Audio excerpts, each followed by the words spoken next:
시청자 여러분 안녕하십니까? 김동수입니다.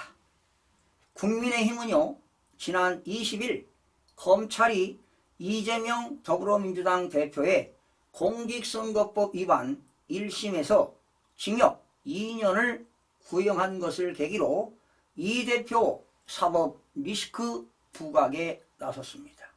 특히 민주당 차원에서 이 대표를 수사한 검찰 탄핵 등을 거론하는 것을 보복으로 규정하며 사법 처리를 수용하라고 촉구했습니다. 한동훈 국민의힘 대표는 23일 오늘이죠. 대통령 선거 과정에서 허위 사실을 유포한 혐의로 검찰에게 징역 2년을 구형받은 이재명 더불어민주당 대표를 겨냥해 조용히 결과를 기다리고 재판에 불복하지 말라고 밝혔습니다. 예. 폭탄 발언이죠. 한 대표는 예상했다시피 민주당에서는 떠들썩하게 왁자지껄하게 무슨 위원회를 만들고 규탄하면서 이 대표를 수사하는 검사를 탄핵하겠다고 한다며 이렇게 속보이고 시끌벅적하게 사법 리스크를 흔드는 것은 대한민국 기본 질서를 흔드는 것이라고 비판했습니다. 한 대표는 이 사안이 그렇게 어렵나? 선거에서 의도적으로 거짓말을 했나 안 했나? 이런 이야기가 너무 단순한 사안이라며 거짓말을 했으면 당연히 유죄가 되겠고 거짓말을 안 했으면 무죄일 것이라고 강하게 주장했습니다. 또한 국민의힘 추경호 원내대표도 이 대표가 오로지 대선을 승리하기 위한 목적으로 거짓말이 또 다른 거짓말을 만들고 끊임없이 거짓말을 재생산해온 것이라며 이런 거짓말이 처벌받지 않으면 우리나라 선거는 거짓말 경연장으로 변질될 것이라고 나를 세웠습니다. 사실 거짓말하는 것도 오래 하면 습관입니다. 잘못된 습관이지요. 자꾸 거짓말하면 거짓말이 거짓말을 낳고 그렇죠. 자기도 모르는 사이에 그냥 거짓말하는 겁니다. 습관이에요, 습관. 추 원내대표는 민주당이 이 대표에게 징역 2년을 구형한 검사들을 고발하고 이 대표의 쌍방울 대북선거 의혹을 수사한 검사에 대한 탄핵 청문회 개최를 강행하는 동시에 이제 검수완박 시즌2를 입법하겠다고 합니다. 참으로 개탄스럽다며 아무리 국회 권력으로 검찰을 협박하고 사법 시스템을 뒤흔들어도 진실은 가려지지 않는다고 꼬집었습니다. 그렇습니다. 진실은 스스로 도전하고 스스로 증언한다는 이야기도 있지요. 이날 법사위가 민주당 주도로 법 왜곡죄를 상정해 심사하는 데 대해서도 비판이 이어졌습니다.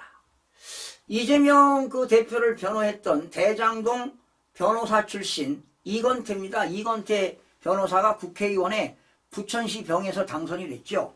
이건태 민주당 의원은 검사 등이 법을 왜곡해 사건 담당자를 유리하거나 불리하게 만든 경우 처벌하는 형법 개정안을 지난 7월 10일 대표 발의했는데요.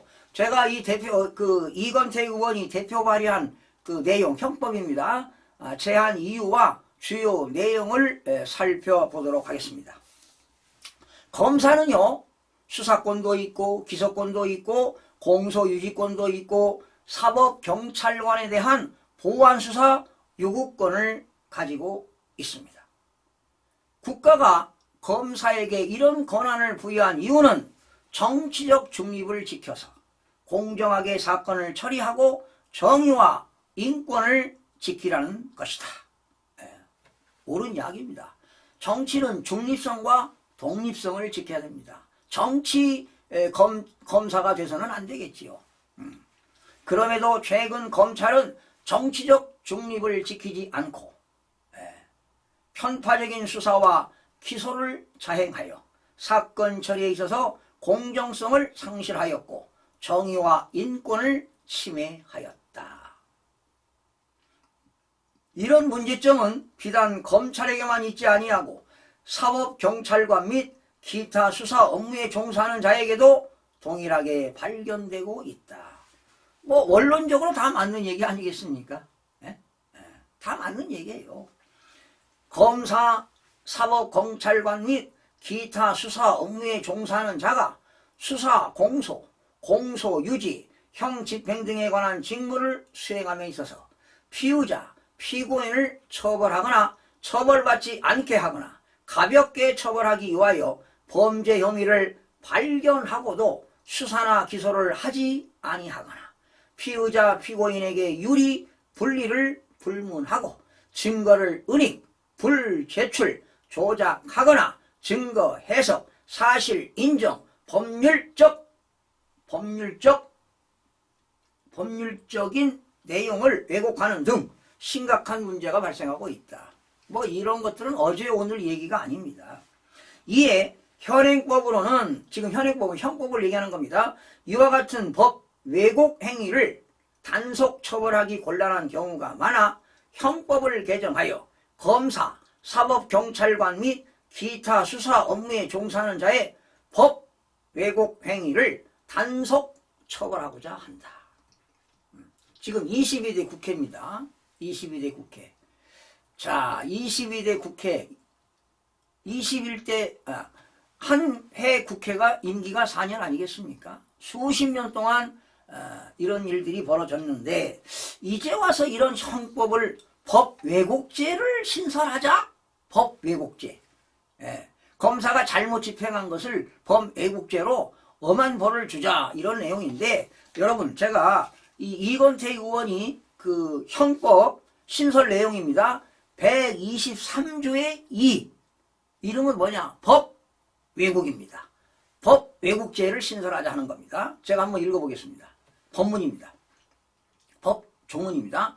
검사, 사법경찰관 및 기타 수사 업무에 종사하는 자가 수사, 공소, 공소유지, 형 집행 등에 관한 직무를 수행함에 있어서 피의자, 피고인을 처벌하거나 처벌받지 않게 하거나 가볍게 처벌할 목적으로 다음 각호에 해당하는 행위를 할 때는 야 세네.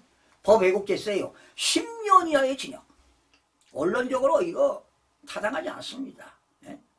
우리나라 법이 이건태 그 국회의원 변호사 출신이지만 법률이 몇 개나 되는지 아세요? 대한민국 현재 법률이 1680개입니다. 법률만 헌법 밑에 있는 입법기관에서 통과된 현재 법만 1680개입니다.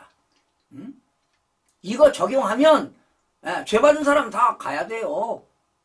그런데 법 왜곡죄를 만든다? 난 바람직하지 않다고 봅니다. 그래서 법을 왜곡하게 되면 10년 이하의 징역과 10년 이하의 자격정지에 처한다. 자격정지. 어떤 내용이냐? 범죄 혐의를 발견하고도 수사를 하지 아니한다. 여러분, 검사가 사법경찰관이 범죄 혐의가 있는데 수사를 안 한다고요? 말이 안 되는 거지요. 범죄 사실이 인정됨에도 기소를 하지 않는다. 죄 받습니다. 범죄 행위가 있는데 검찰이 기소를 하지 않는다? 죄 받습니다. 피의자, 피고인의 유리 불리를 불문하고 증거를 은닉하고 서류를 불제출하고 서류를 조작한다. 이게 이재명 방탄법이에요. 방탄법. 법 왜곡죄가 무슨 이런 법이 있어요. 그리고 증거 해석, 사실 인정, 법률 적용을 왜곡하거나 그 정을 알면서 묵인한 경우. 그리고 이제 이런 겁니다. 이런 경우는 10년 이하의 징역, 10년 이하의 자격정지를 하겠다. 이거 이재명 방탄법이라고 저는 봅니다. 인사권자가 또 인사사무를 보조하는 자가 인사 대상자에 대하여 죄를 범하도록 지시하는 경우, 또 지휘 감독을 하는 자가 자, 검사는 누가 지휘감독합니까? 검찰총장이 지휘감독해요. 지휘감독을 받는 자에 대하여 죄를 범하도록 지시한 경우도 10년 이하의 징역을 처하겠다. 또 이런 행위를 요구하거나 청탁한 자는 7년 이하의 징역에 처한다. 이게 법 왜곡죄입니다. 이걸 형법에 넣었어요. 어디? 형법 123조의 2에다가 법 왜곡죄를 만들었어요. 여러분은 어떻게 생각합니까? 이거 완전히 사법질서가 무너지는 겁니다. 이재명 방탄법이라고 보는 겁니다. 이건태 국회의원이 말이죠. 그리고 대장동 그 변호했던 변호사를 공천해서 당선된 거 아니에요? 법사위 소속 국민의힘 장동혁 최고위원은 이쯤 되면 아버지 이재명 대표를 위한 헌법농단이란 표현 외에 달리 생각나는 표현이 없다며 이러려고 국민들이 국회의원을 보냈나? 이 대표 한 명 때문에 대한민국 헌법 질서를 흔들리고 있다고 목소리를 높였다. 이재명 한 사람 때문에 이렇게 사법 붕괴, 사법 체계가 무너진다는 것은 정말 가슴 아픈 일입니다. 10년 이하의 징역, 10년 이하의 자격정지, 법 왜곡죄, 이거 국민들 모르고 있어요. 누가 어떤 법안을 발의했는지 모르고 있다고요. 이거 기사난 거 아니고 제가 직접 말이죠. 다 조사해서 내용 밝히는 겁니다. 선거법 위반 혐의로는 사실상 최고 수준의 형이 구형된 것에는 일제히 타당하다는 목소리가 지배적입니다. 김재원 국민의힘 최고의원은요. 이 사람도 검사 출신이죠. 대법원 양형 기준에 의하면 이런 범죄 행위에 대해서는 징역 2년 정도의 실형을 구형하도록 규정되어 있다며 지금까지 대법원에서 양형 기준에 비교적 하한선 정도 형을 선고하는 관행이었다. 이재명 대표가 저질러온 민주주의에 대한 중대한 도전 행위에 대한 가벌성을 충분히 인지하고 법정형으로 정할 수 있는 최고형을 선고해 주길 바란다고 촉구했습니다. 변호사 출신인 김미애 의원도 이날 YTN 라디오 뉴스 파이팅 인터뷰에서 양형 기준에 비추어서 저는 충분히 그럴만하다라고 본다며 이 사건은 비교적 법리와 증거 측면에서도 간단함에도 불구하고 법정 기한을 훌쩍 넘겨 2년이 걸렸습니다. 여러분, 공직선거법은요 6개월 이내에 선고하도록 되어 있어요. 그리고 1심 6개월이죠. 2심 3심 하면은 1년 이내 다 판결이 나도록 선고하도록 되어 있는데 지금 이 공직선거법 이재명 공직선거법 위반해가지고 지금 2년 걸렸어요. 구형 선고하는데 2년이 걸렸습니다. 그럼 앞으로 2심 3심 얼마나 걸릴지 몰라요. 상당히 유감이고 국민들도 과연 법 앞에 누구나 평등할까라는 그런 의문이 들 것이라고 말했습니다. 제1야당 대표니까 이렇게 해도 되는 겁니까? 이 사법부 체계가 붕괴된 겁니다. 이게 사법 시스템이 붕괴된 거예요. 그리고 형법을 개정해가지고 법 왜곡죄를 만든다? 이거 어불성설입니다. 김영우 전 의원이죠. 전 국방위원장 했던 KBS 라디오 전격 시사에서 향후 전망에 대해 민주당이 이런 사법 리스크에 대응하기 위해서라도 아마 윤석열 대통령에 대한 탄핵의 고삐를 더 조이지 않겠냐며 국회 내에서는 여야 갈등이 훨씬 더 첨예하게 대립될 것이라고 봤습니다. 여러분, 이 김영호 씨는 지난 그 20대인가 20대 때 국방위원장 했어요. 제가 칼럼도 많이 썼는데 입법 칼럼이요. 그리고 이번 22대 때 동대문에서 나왔을 거예요. 근데 제가 그 당시 십자 조사한 결과는 김영우 의원이 당선됐어요. 후보가. 상대방이 떨어졌다고요. 그런데 부정선거로 이 사람이 떨어지고 상대방이 됐단 말이에요. 이런 악순환이 있어서 되겠습니까? 이렇게 가면은 앞으로 2026년 지방선거, 2027년 대통령 선거 어떻게 되겠습니까? 상상을 한번 해보시기 바랍니다. 이게 북한 지령인지 중국의 장난인지 알 수가 없습니다. 그래서 이런 간첩 잡는 거, 이런 거 다 사이버 테러는 어디서 관리합니까? 국가정보원에서 담당합니다. 예? 그런데 국가정보원의 수사권 박탈시켰죠? 조사권도 박탈시키겠다는 거 아닙니까? 즉 국가정보원까지도 없애겠다는 거 아니에요. 검찰청법도 폐지하겠다는 거 아닙니까? 네? 검사들을 없애겠다는 거 아니에요. 네, 이거 사법을 흔드는 겁니다. 이러면 상권분립이 무너져요. 그러면 국가 기본질서가 완전히 무너지면 이 나라가 어떻게 되겠습니까? 공산화된다는 거 아닙니까? 이게 사회주의 전체주의로 가는 길목에 서 있습니다. 국민 여러분들이 눈 크게 뜨고 지켜봐야 할 것입니다. 시청해주신 여러분 고맙습니다.